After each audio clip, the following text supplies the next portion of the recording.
Buenas tardes, muchas gracias para todos, muchas gracias a la sociedad por invitarme para hablar de este tema y a los coordinadores de la mesa por participar en ella.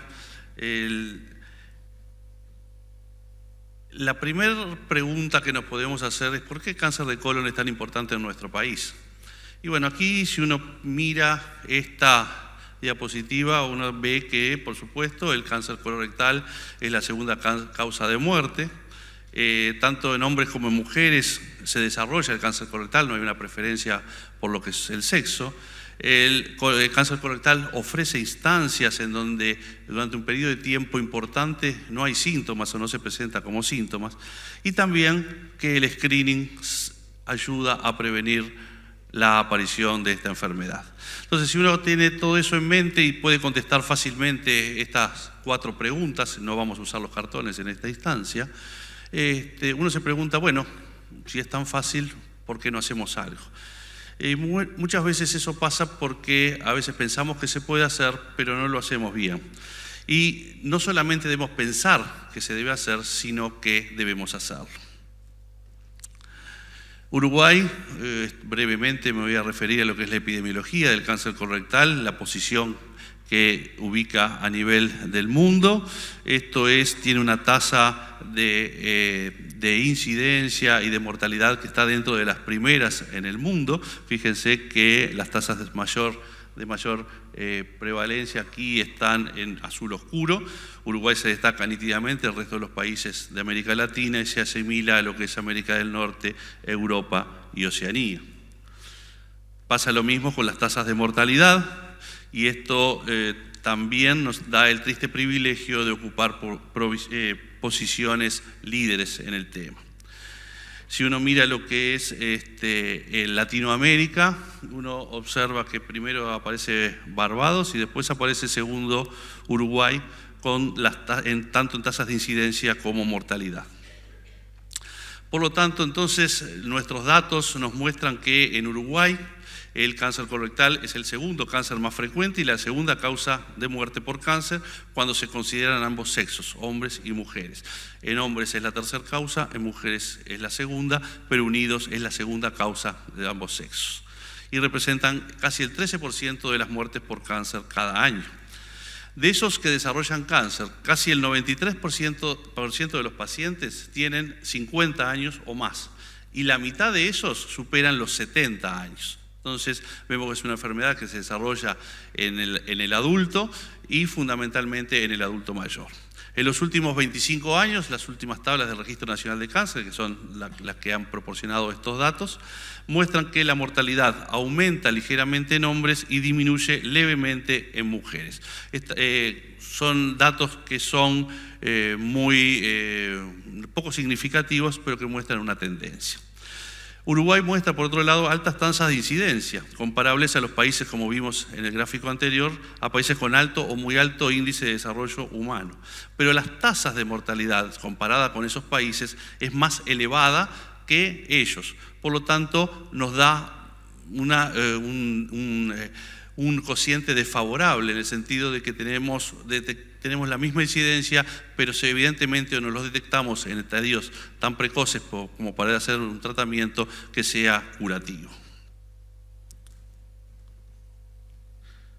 Por lo tanto, entonces, uno debe pensar que cuando se enfrenta a este tipo de problemas, y con el planteo de que es una enfermedad que tiene una alta prevalencia, que tiene un periodo asintomático, debemos esforzarnos en hacer screening y en hacer detección precoz.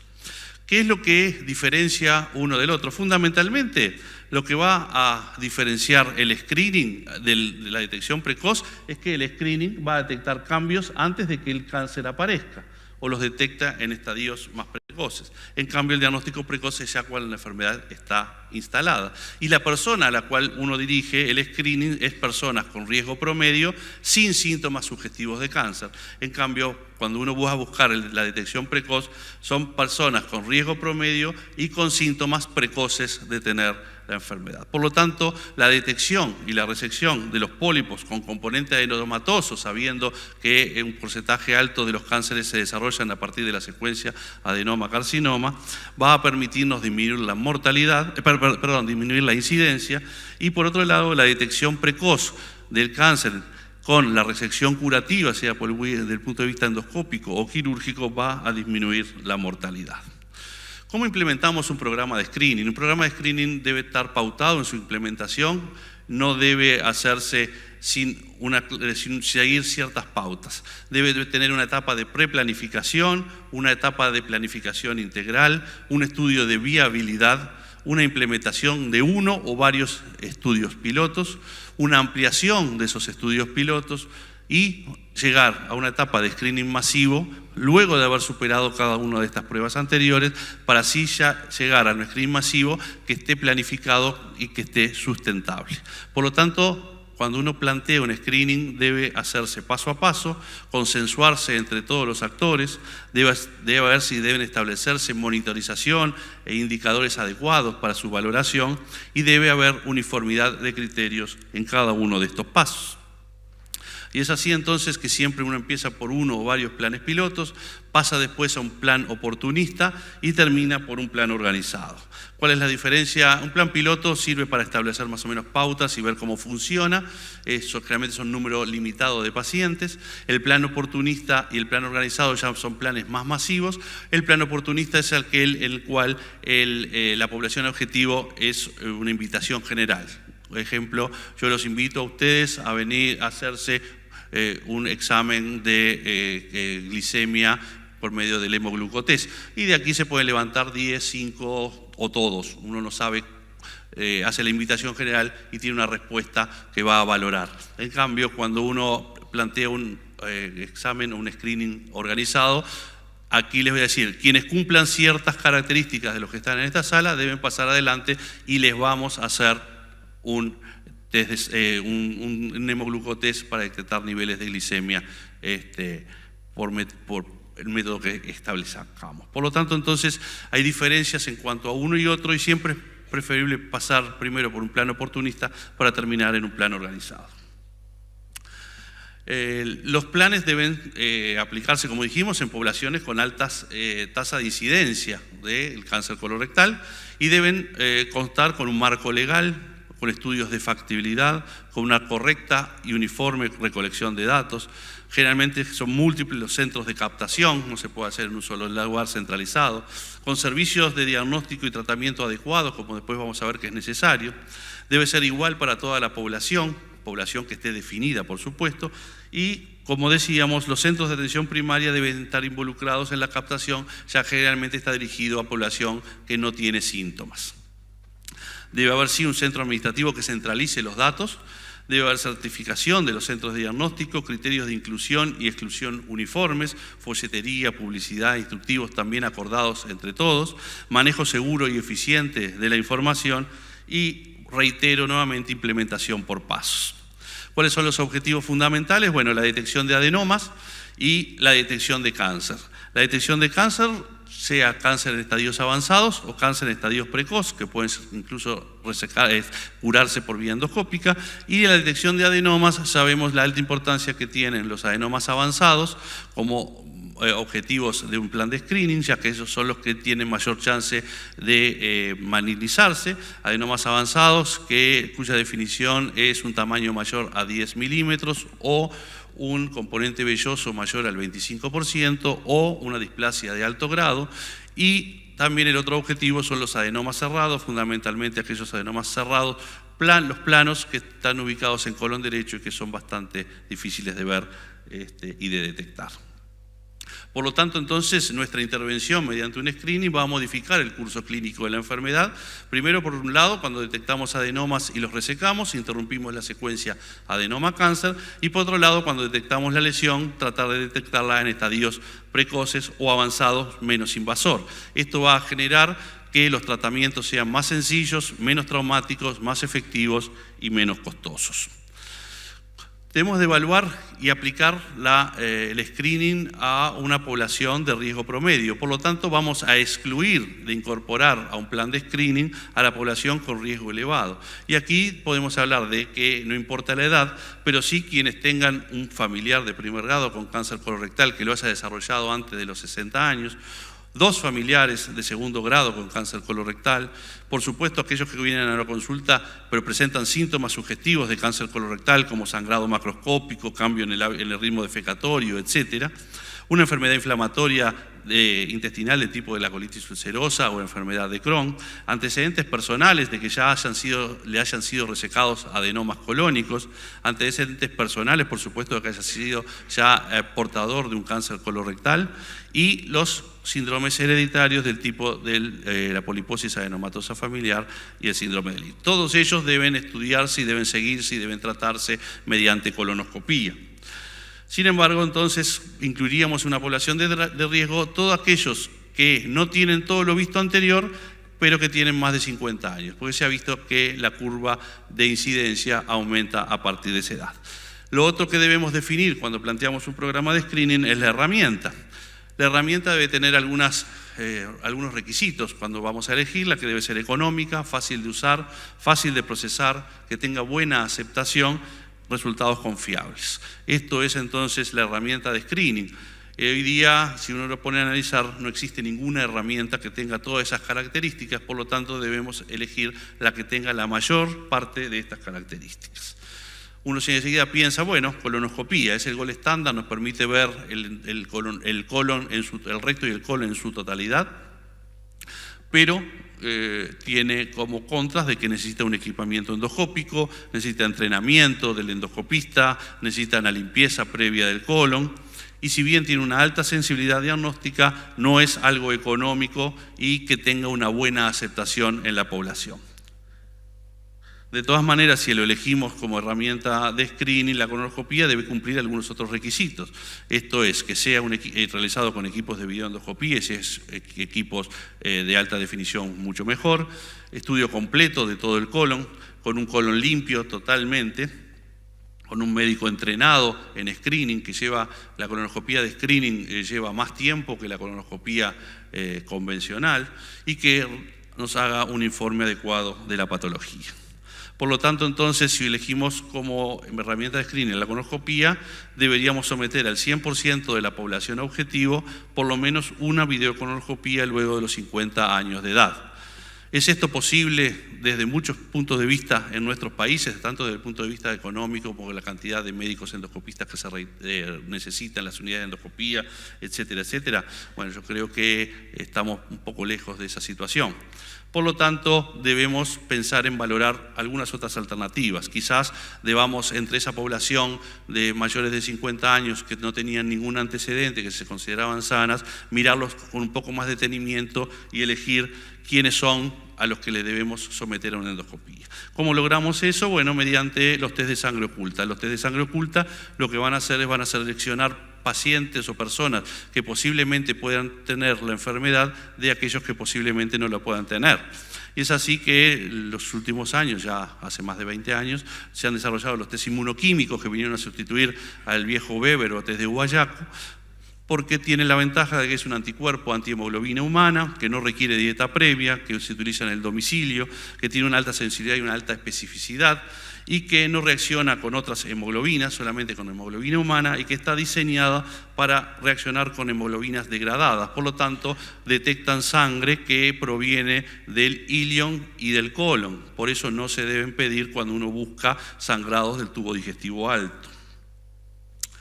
La forma de recolección es muy sencilla, se lleva el tubito que tiene una sustancia buffer en su interior, se le entrega al paciente, el paciente cuando moviliza el intestino toma una pequeña muestra, la pone en su interior y estabiliza la muestra, y esto es fundamental para que el resultado sea confiable. Luego tenemos la parte de procesamiento. El procesamiento es un procesamiento manual de tipo de los test de embarazo, es una tirilla o un cassette en el cual hay una línea de control, como ustedes pueden ver acá, para ver que la reacción, la toma está bien tomada, bien realizada. Esta está bien por el control, esta está mal porque no marcó el control. Y luego el positivo nos da la segunda línea, positivo, negativo, ¿sí? Es una interpretación visual totalmente subjetiva, entonces, no cumple con criterios de calidad para screening. El tiempo de lectura de este tipo de test, y depende del fabricante, es entre 3 a 5 minutos. Después de ese tiempo todos los test se empiezan a volver positivos, por lo tanto entonces no se pueden hacer grandes lecturas. Si uno lee más de 10 o 12, generalmente cuando terminó de poner las gotitas o la tirilla en el número 30 o 40, ya le empezaron a virar los primeros, y cuando los va a leer ya le dieron todos positivos. El punto de corte el punto de corte es totalmente fijo, no hay manera de variarlo. Son 25 a 50 nanogramos lo que hay disponible en el mercado nuestro. El sangrado a nivel fisiológico del colon está estimado entre 20 y 23 nanogramos. Fíjese que los puntos de corte de 25 están muy próximos y el punto de corte de 50 es un poquito más alejado, pero ahora vamos a ver que también es insuficiente. Por otro lado, el procesamiento automático nos permite cuantificar la cantidad de hemoglobina que contiene la muestra, nos permite seleccionar, los equipos nos permiten seleccionar el punto de corte, y es lo que está establecido y recomendado para los programas de screening. El test de sangre oculta está utilizado en los programas de screening masivos. Fundamentalmente, como les decía, la lectura automática es la mejor herramienta en países con recursos limitados y que no puede disponer de colonoscopías para todos. Y hay una evidencia demostrada en reducir la incidencia y la mortalidad cuando se utiliza un test de sangre oculta bianual. Disminuye la mortalidad entre 14 a 15% en los 10 primeros años. Algunos trabajos que hablan ya directamente del impacto que tiene reducir la mortalidad por cáncer colorectal con el uso de estos screening. ¿Y por qué le hablaba del punto de corte tan importante? Bueno, este es un trabajo que publicamos hace un par de años, en el cual vemos en los pacientes que daban positivos, le realizábamos la colonoscopía, sabíamos el nivel de sangrado que nos había mostrado y lo correlacionábamos con lo que habíamos encontrado. Y así podemos ver que los adenomas simples sangran aproximadamente un promedio de 320 nanogramos, los adenomas avanzados 608, los cánceres precoz 730 y el cáncer avanzado 931. Si nosotros ponemos un punto de corte de 50 acá, lo más probable es que hagamos muchas colonoscopías que no van a tener estas lesiones, porque si nuestro objetivo dijimos que era del adenoma avanzado para arriba, fíjense que nuestro punto de corte debería estar más cerca de 200 o 300 nanogramos. Si utilizamos puntos de corte fijos como son los 50 nanogramos con las tirillas, estamos muy lejos de encontrar, y eso ustedes lo pueden vivir, que pasa que se llenan las unidades de endoscopía con colonoscopías y después cuando hacen las colonoscopías no encuentran ninguna lesión. Dice, esto no sirve para nada. No sirve para nada porque el diseño está mal hecho. Lo otro es lo que les hablaba de que el paciente debe estabilizar la muestra en su domicilio, no traer un frasco con la materia, un frasco seco con la materia, porque por lo menos desde que movilizó el intestino y llegó al laboratorio pasaron más de 24 horas. Y ustedes fíjense que si la materia está colectada en la sustancia buffer, pasan los días y si está refrigerada o está a temperatura ambiente, los niveles de certeza son correctos. Sin embargo, si no está puesto en sustancia buffer, rápidamente al segundo día los resultados no corresponden con la realidad. Por lo tanto, ese resultado es totalmente falso. Esto es el primer estudio piloto que realizamos aquí en Uruguay en 1996, hace ya 22 años. El método de trabajo ha sido bastante parecido al que se ha utilizado ahora. Comenzamos haciendo la lectura manual de los primeros 1000 pacientes con un nivel de corte de 200 nanogramos en aquel momento. Luego pasamos, cuando se creó el Centro de Cáncer Digestivo, el Instituto Nacional del Cáncer, a pasar a automatizarlo. Entonces pasamos a un plan oportunista, en el cual invitábamos a la gente a realizarse los test con un punto de corte de 100 nanogramos. Las primeras publicaciones en el 2004 fueron sobre 11.000 test, con resultados que ustedes ven acá que después se mantienen en el tiempo. De cada 100 test que entregamos, 12 o 13 son positivos, 10 colonoscopías se logran hacer, 8 tienen lesiones, de ellos 4 son neoplásicas, 1 es cáncer y 3 son adenomas. Eso se mantiene en el tiempo. A diciembre de 2013, cuando planteamos que el plan oportunista estaba terminando, iban 66.833 pacientes. Estos son los resultados, no los vamos a analizar en estos momentos, sí mantener que esa proporción de que encontrábamos cada 100 test que entregábamos, 4 pacientes con neoplasias se mantenía, 1 era cáncer y 3 eran adenomas. Esto es un resumen de esos resultados del plan oportunista, y podemos decir que en ese momento, en el 2014, el Ministerio de Salud Pública estableció como metas asistenciales, o sea, pagar por hacer el screening, esto que ustedes seguramente lo hayan vivido, que eran bastante paupérrimo, decía realizar FECATES, no sabía ni con punto de corte, ni qué tipo, etcétera, etcétera. Después decía, por otro lado, solicitar FECATES, y lo que hacían los prestadores de salud solicitaban, pero no se había ninguna respuesta, no sabíamos si el paciente se lo había hecho, no había hecho, lo que quedaba indicado era que se lo habían pedido, pero nada más. Después las instituciones, los prestadores de salud, hacían cualquier tipo de test con distintos puntos de corte, no tenían un cabal dato de qué es lo que había pasado con esos pacientes, y eso generó todo un agujero negro de resultados. A partir del año pasado se instrumentó sí un plan organizado con una meta nueva, diferente, que comenzó en septiembre del 2017, lleva ahora su primer año y se están viendo entonces los primeros resultados, en el cual paulatinamente deben ir incorporando a la población objetivo, donde ya se hace la colonoscopía, debe realizarse en aquellos test positivos 30 días después, hasta 30 días después como máximo de emitido resultado por el laboratorio. Y es así que, basados en las guías de práctica clínica que todos tienen aquí, hemos desarrollado con varios colegas cómo son las pautas para que todo el mundo realice lo mismo. Hasta aquí todos lo van a poder leer. Las pautas siguen más o menos el esquema inicial de nuestro estudio piloto en aquel momento. Y sí, las recomendaciones del grupo de trabajo fue que para la población de riesgo promedio se recomienda el tamizaje entre los 50 y los 70 años con test inmunoquímico de sangre en heces cada 2 años, y a los test positivos la colonoscopía.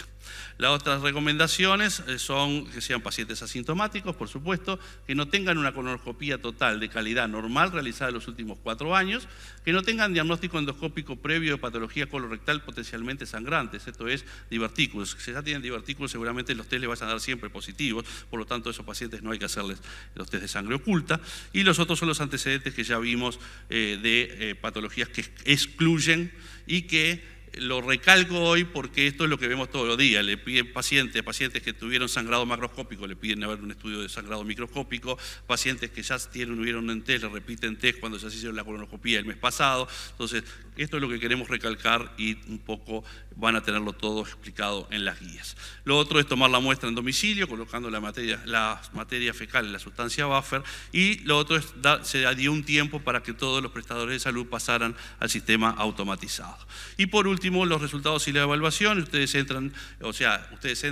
La institución, el prestador de salud, con la persona que está designada para tal, entra en la página de la Comisión Honoraria de Lucha contra el Cáncer, va a tener un lugar que dice colorecto, y acá va a tener que informar de todos los pasos, y cuando recién termine el tratamiento, si se realizó o no se realizó tratamiento, va a quedar cerrado el caso y habilitado para el pago de la meta. Es entonces que un correcto diseño del programa es la base fundamental del éxito. La aplicación de una estrategia uniforme y posible es la que va a garantizar los mejores resultados.